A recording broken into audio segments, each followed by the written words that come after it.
PM Modi ने एक झटके में 57 मुस्लिम देशों को हिलाकर रख दिया। चली ऐसी चाल की पूरी दुनिया में मच गया हड़कंप। इजरायल का समर्थन करने पर मोदी को घेरने वालों को लगा बड़ा झटका। अचानक से ले लिया ऐसा फैसला, दुनिया देखती रह गई। मोदी ने भारत के 20 करोड़ मुस्लिमों को कर दिया हैरान, विपक्षी हो गए परेशान। 2024 के लिए चल दिया बड़ा मास्टर स्ट्रोक। जी, प्रधानमंत्री मोदी को समझ पाना किसी के बस की बात नहीं। मोदी के चाल को समझ पाना तो पूरी दुनिया के बस की बात नहीं, क्योंकि मोदी के मन में क्या कुछ चल रहा है वो मोदी के साथ 24 घंटे रहने वाला शख्स भी नहीं जान पाता।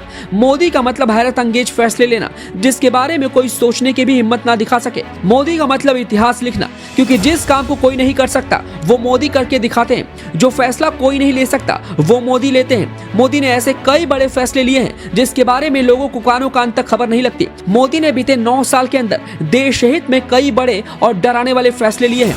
कितना भी बड़ा फैसला क्यों ना हो, मोदी डरते नहीं है। मोदी नामुमकिन को भी मुमकिन कर दिखाते हैं। तभी तो लोग कहते हैं कि मोदी है तो मुमकिन है। मोदी ऐसी चाल चलते हैं कि विरोधी और दुश्मनों को भी अपना मुरीद बना लेते हैं। इस समय इजराइल हमास का युद्ध जारी है, जहां भारत इजराइल के साथ खड़ा है। तो बीते 2 दिन पहले प्रधानमंत्री मोदी ने एक बार फिर से कुछ ऐसा फैसला किया कि लोग समझ ही नहीं पाए कि आखिरकार मोदी ने ऐसा क्यों किया। मोदी ने हैरान कर देने वाले फैसले से पूरी दुनिया को हिला दिया। जिस भारत और मोदी को 57 मुस्लिम देश इजराइल का समर्थन देने पर दिन रात घेर रहे थे, इनमें भारत के कुछ मुस्लिमों ने भी मोदी को मुस्लिम विरोधी बताकर मोदी का विरोध किया था। अब उन्हीं मुस्लिमों को मोदी ने अपने फैसले से हिलाकर रख दिया है। मोदी ने ऐसा क्यों किया ये अभी तक पूरी दुनिया भी समझ नहीं पाई है। मोदी ने ऐसी चाल चली कि दुश्मन और अपने विरोधियों को भी चुप करा दिया है। मोदी ने जो बाइडेन के इजराइल से रवाना होने से कुछ ही घंटे बाद फिलिस्तीनी राष्ट्रपति से फोन कर बात कर और इस युद्ध में हर एक तरीके से मानवीय समर्थन देने की बात कही। मोदी ने पूरी दुनिया को सोचने पर मजबूर कर दिया। इस जंग में कई भारतीय इजराइल में फंसे हैं। इजराइल में हर एक भारतीय सुरक्षित अपने वतन लौट रहे हैं, लेकिन वहीं दूसरी तरफ करीब 4 भारतीय गाजा में फंसे पड़े हैं, जिन पर बड़ा खतरा मंडरा रहा है। ऐसे में फिलिस्तीनी राष्ट्रपति से बात करने पर हमास और मुस्लिम देश मोदी के आगे झुकने पर मजबूर हो जाएंगे, और शायद मोदी ने इसी वजह से ये नई चाल चली है। वहीं आने वाले समय में कई राज्यों में विधानसभा चुनाव भी होने वाले हैं। साथ ही लोकसभा चुनाव भी साल 2024 की शुरुआत में ही है।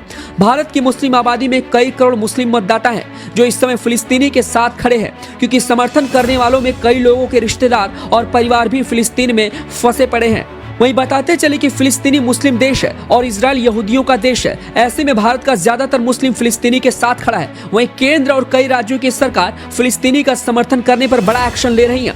लेकिन यहाँ समझने वाली बात तो ये है, और मोदी की चाल में शायद ये मैसेज छिपा है कि आने वाले चुनाव में मोदी मुस्लिम समाज को नाराज नहीं करना चाहते, क्योंकि ऐसा होने पर मुस्लिम वोटर्स काफी ज्यादा संख्या में बीजेपी से कट सकते हैं। ऐसे में एक बड़ी वजह हो सकती है कि भारत के मुस्लिमों को अपनी तरफ खींचने के लिए मोदी ने कुछ बड़ा फैसला लिया हो, और यही कुछ वजह रही हो कि इजराइल के साथ साथ फिलिस्तीनी की तरफ से जान गंवाने वालों की तरफ से भी उनकी हमदर्दी दिखाई दे रही है। खैर, इस फिलिस्तीनी से बात करने का क्या कुछ मतलब निकलता है ये तो देखने वाली बात होगी, लेकिन मोदी को समझ पाना किसी के बस की बात नहीं है। ये बात एक बार फिर से सच साबित हो गई। यही वजह है कि पिछले कई सालों से वो दुनिया के सबसे पावरफुल और लोकप्रिय नेताओं के लीडर के रूप में उभर कर भी सामने आए हैं। इस खबर पर आपका क्या कुछ कहना है, हमें अपनी राय कमेंट बॉक्स में दें।